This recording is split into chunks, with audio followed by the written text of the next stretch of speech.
تخيل نفسك واقفا في قلب صحراء واسعة خالية.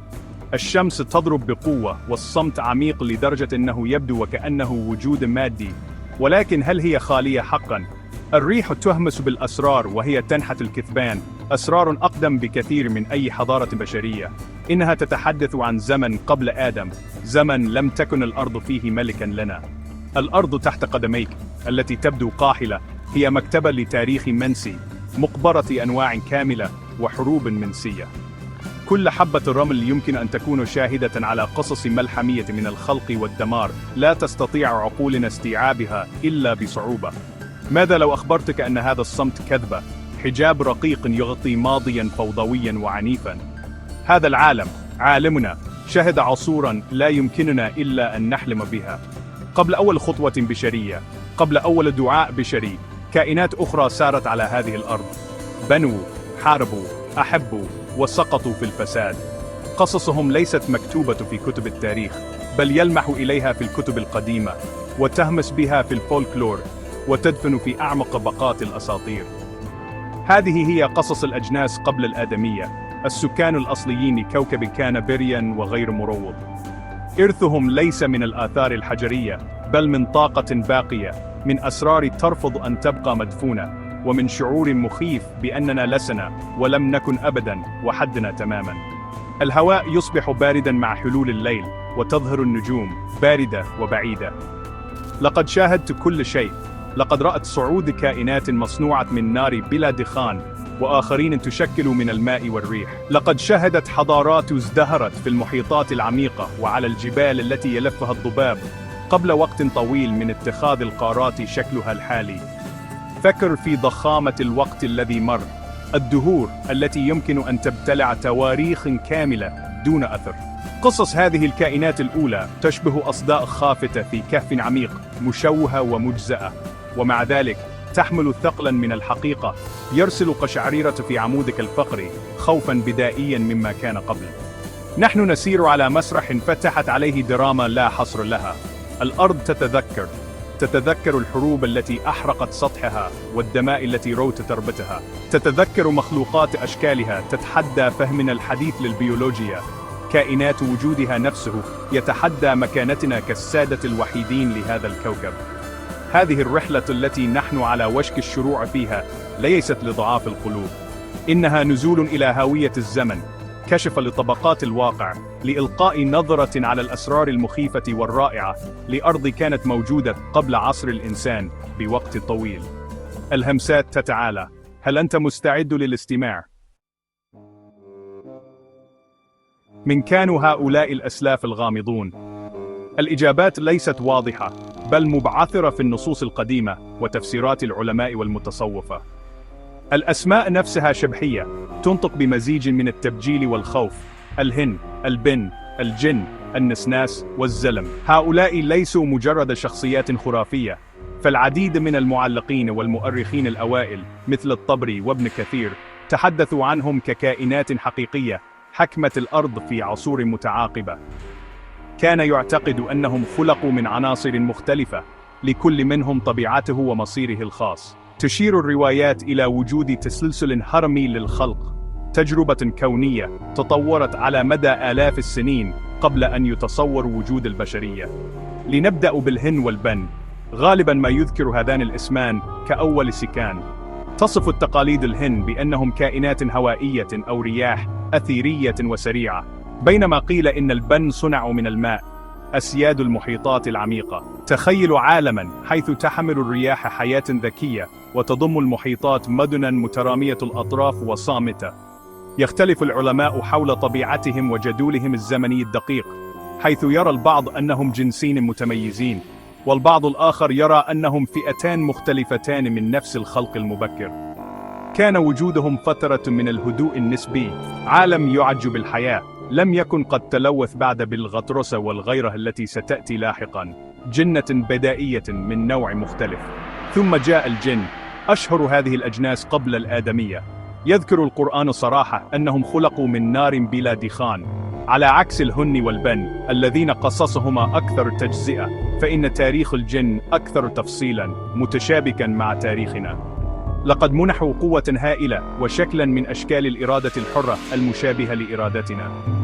بنوا مجتمعات عظيمة، طوروا الفنون، وامتلكوا معرفة بأسرار الأرض لا يمكننا إلا أن نتكهن بها. ومع ذلك، فإن طبيعتهم النارية، رمز الكبرياء والعاطفة، ستصبح أيضا بذرة سقوطهم. لم يكن الجن وحوشا، بل كانوا حضارة معقدة، مع قبائل وملوك وقوانين مرآة لمجتمعنا، ولكنها حضارة صقلت بالنار بدلا من الطين. أخيرا، نسمع همسات عن النسناس والزلم.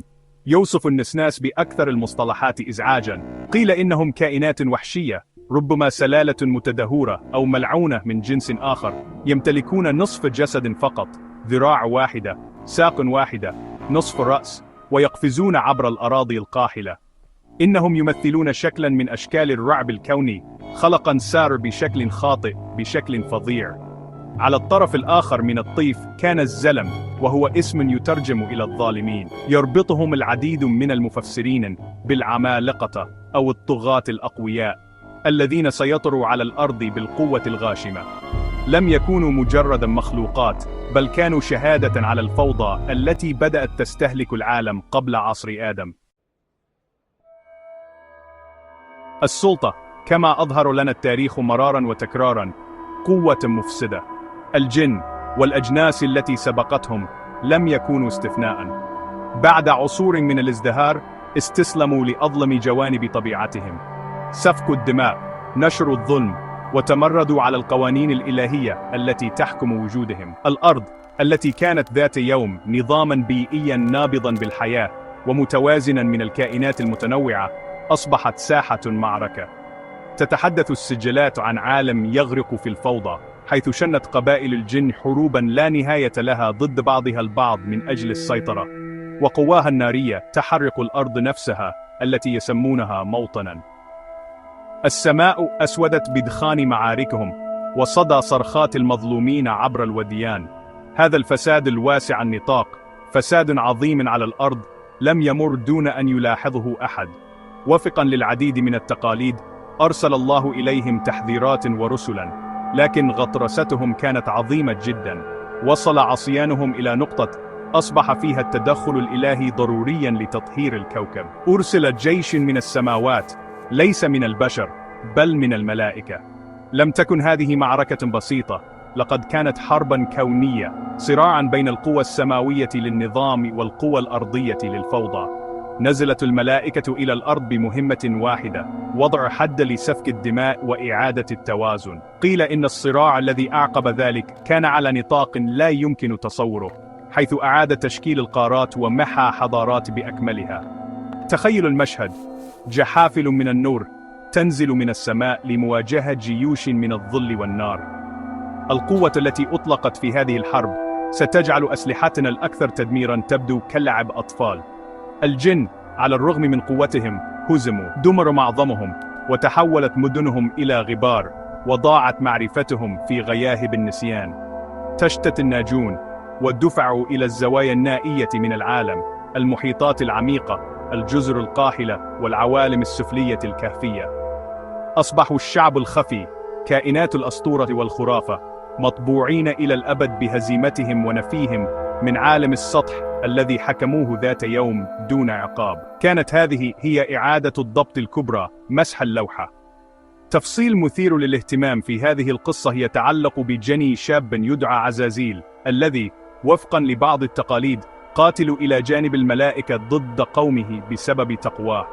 لخدمته منح رتبة عالية، وسمح له بالعيش بين الملائكة في السماوات. هذا الشخص المليء بالكبرياء من نصره ومعرفته سيعرف لاحقا باسم آخر: إبليس أو الشيطان. قصته تذكير مخيف بأن بذور الفساد يمكن العثور عليها حتى في أكثر الناس تقوى، نذير للتجربة الجديدة التي ستأتي مع خلق كائن جديد مقدر له أن يرث الأرض المطهرة الإنسان. انتهت الحرب، لكن الصراع على روح العالم قد بدأ للتو. لا تتحدث الأساطير عن الحروب فحسب، بل تتحدث عما فقد. إنها ترسم صورا لعالم مليء بالعجائب التي بنتها هذه الأجناس قبل الآدمية. يهمس الرواة عن إرم ذات العماد، مدينة الألف عمود، حاضرة عظيمة، يقال إنها بنيت على يد الجن أو جنس من العمالقة. بينما يربطها القرآن بقوم عاد في تاريخ البشر، فإن العديد من التقاليد الباطنية تضع أصولها في عصر أقدم بكثير، عصر ما قبل البشر. يصفون أبراجاً اخترقت السحب ومعرفة معمارية وهندسية تحدت الجاذبية نفسها. لم تكن هذه مستوطنات بدائية، بل كانت عواصم إمبراطوريات قديمة قوية، ضاعت أسسها الآن في رمال الزمن. ثم هناك قصص الزلم، العمالقة الذين ساروا على الأرض. لم يكونوا مجرد كائنات بشرية ضخمة، بل وصفوا بأنهم جنس هائل من الحجم والقوة، العمالقة الأصليون لعالمنا. قد يفسر وجودهم العديد من الهياكل الضخمة الموجودة في جميع أنحاء العالم، والتي تكافح الهندسة الحديثة لتقليدها، مثل الأحجار الأساسية الضخمة في بعلبك بلبنان. هل يمكن أن تكون هذه بقايا حصونهم أو معابدهم؟ أساطير العمالقة عالمية، وتوجد في كل ثقافة تقريباً. ربما هذه القصص ليست مجرد خرافات، بل هي ذاكرة جماعية مجزأة لزمن لم تكن فيه البشرية هي النوع المهيمن، زمن كنا فيه صغاراً وهم كباراً. أما النسناس فلم يتركوا مدناً عظيمة، إرثهم هو رعب محض. تصف الحكايات الشعبية من شبه الجزيرة العربية وساحل أفريقيا بأنهم كائنات شريرة طاردة الطرق المهجورة والسواحل المنعزلة. قيل إنهم نسل الجني وإنسان، أو جنس ملعون في حد ذاته. المسافر الذي يواجه نسناسا سيمزق إربا أو يجبر على رقصة قفز مروعة حتى ينهار من الإرهاق. هذه القصص بمثابة تذكير صارخ بأن ليست كل الحياة قبل الآدمية كانت متحضرة أو عظيمة.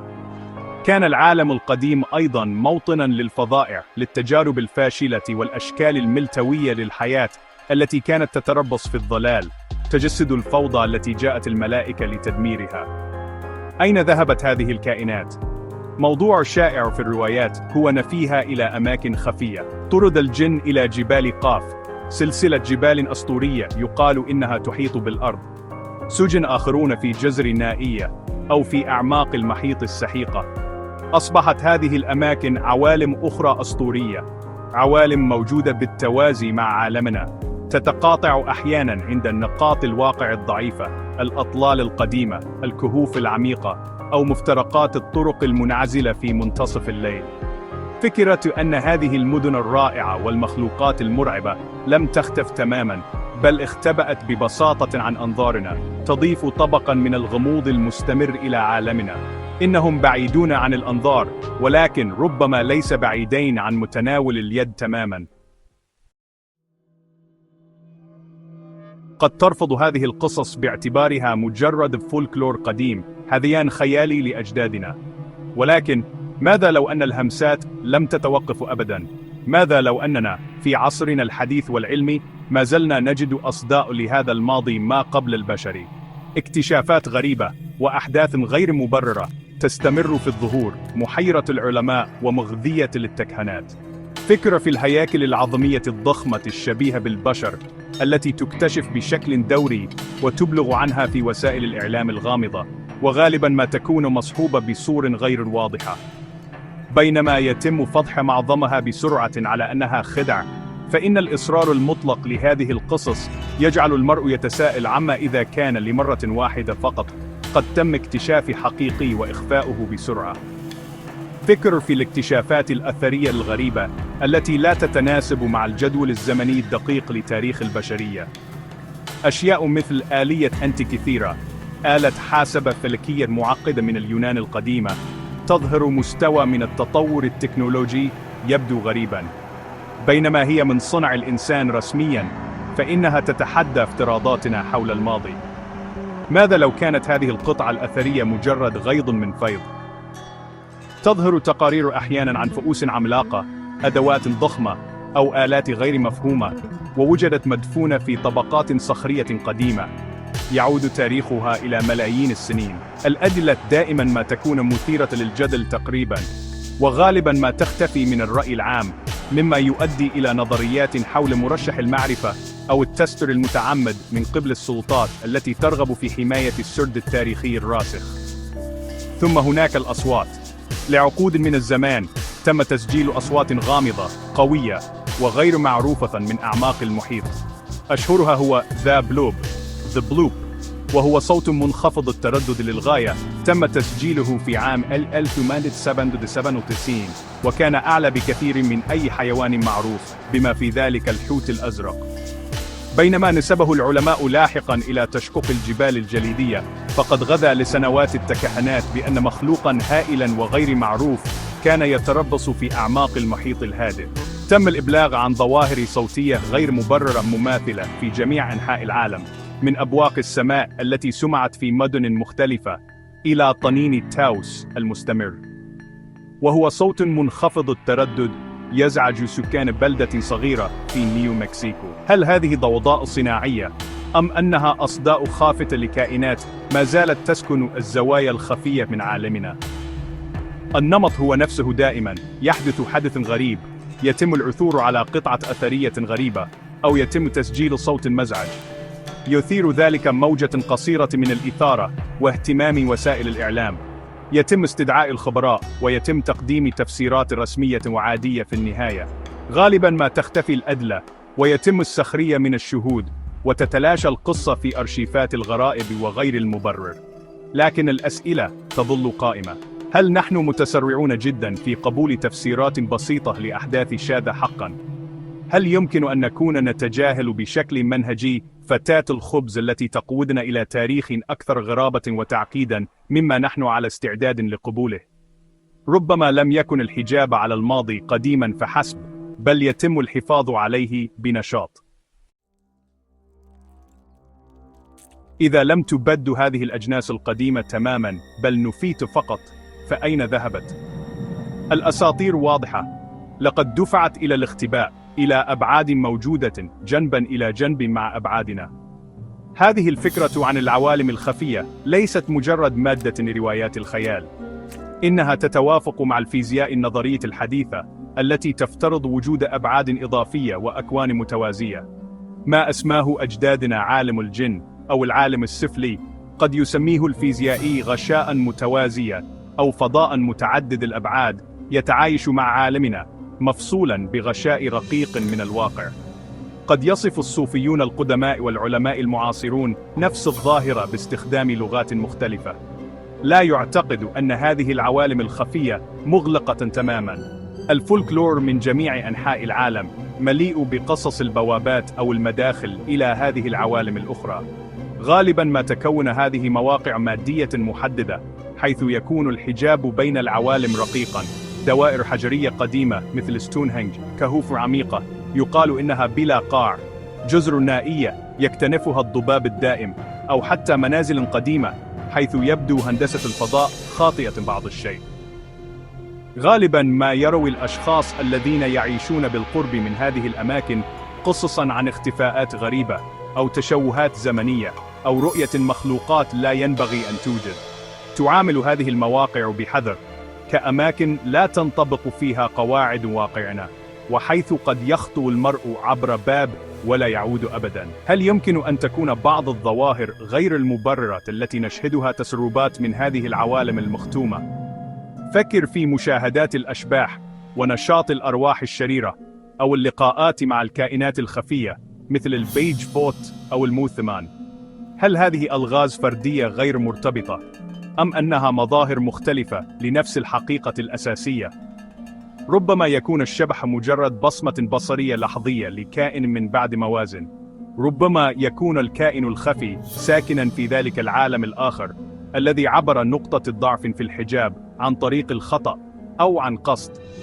يمكن أن تكون الأصوات من أعماق المحيط والسماء هي صناعة واتصالات هذه الحضارات الخفية تتسرب إلى طيفنا الملموس. الفكرة الأكثر إزعاجاً هي أن هذه البوابات قد لا تكون كلها طبيعية. تتحدث بعض النصوص الباطنية عن طقوس وتعويذات مصممة لفتح هذه المداخل. إنها تحذر من أن السعي للتواصل مع سكان هذه العوالم الأخرى هو قمة الحماقة. الكائنات التي نفيت طردت بسبب فسادها وعنفها. إنهم ليسوا جناً ودودين أو جناً حكيمين، إنهم كائنات مريرة وقوية، قد تحمل ضغينة قديمة ضد الجنس الذي حل محلهم، البشرية. إن فتح بوابة عمدا هو دعوة للفوضى إلى عالمنا، وإلغاء التطهير الذي حدث منذ دهور، ومواجهة الأسباب التي أغلقوا من أجلها في المقام الأول. لقد سافرنا إلى حافة الزمن، وتطلعنا إلى هاوية ما كان قبل، واستمعنا إلى الأصداء الحديثة للحروب القديمة. قصص الهن والبن والجن مسكرة، تملأنا بشعور من الدهشة وفضول عميق وبدائي. الأدلة، على الرغم من أنها مجزأة ومثيرة للجدل، تلمح إلى عالم أكثر تعقيداً وإثارة للرعب مما تعترف به كتب تاريخنا. من المغري أن نرغب في معرفة المزيد، في التعمق أكثر، في العثور على مفتاح يفتح هذه الأسرار القديمة ويكشف الحقيقة المطلقة حول ماضي كوكبنا. هذا الإغراء، ومع ذلك، خطير. إنه باب بمجرد فتحه قد لا يغلق أبداً. هناك حكمة عميقة في المجهول. هناك سبب لسحب الحجاب، يقول القرآن: ويخلق ما لا تعلمون. يمكن رؤية هذه الآية كوعد بالعجائب، ولكن أيضاً كتحذير. الكون واسع ويحتوي على مخلوقات تفوق فهمنا، وربما تفوق قدرتنا على التفاعل معها بأمان. لقد حمانا الله بحكمته اللانهائية من حقائق معينة. هذه الحماية رحمة. نحن نكافح بما يكفي مع شرور وإغراءات عالمنا الخاص. فما الذي يجعلنا نعتقد أننا مستعدون لمواجهة صراعات وفساد عوالم كانت قديمة قبل أن يولد جنسنا؟ فكر في الأمر كشكل من أشكال الحجر الصحي الكوني. واقعنا منطقة آمنة، معدة ومطهرة لنا. أهوال الماضي، القوى الفوضوية، الكائنات الخبيثة، لقد تم احتواؤها. السعي بنشاط وراءهم، سواء من خلال الحفريات الأثرية المتهورة في الأماكن المحرمة، أو من خلال الطقوس الغامضة الموجودة في الكتب المحرمة، هو عدم احترام لهذا الحجر الصحي. إنه مثل فتح صندوق بندورا عن طيب خاطر، مليء بآفات عصر منسي. المعرفة التي قد نكتسبها لا تستحق ثمن الفوضى التي قد نطلقها على أنفسنا وعلى عالم مستقر وآمن نسبيا في الوقت الحالي. لذا دع الأسرار تكمن، دع العمالقة ينامون في قبورهم الترابية والجن يغضبون في عوالمهم البعيدة. دع صمت الصحراء يبقى، ودع أعماق المحيط تحتفظ بأسرارها.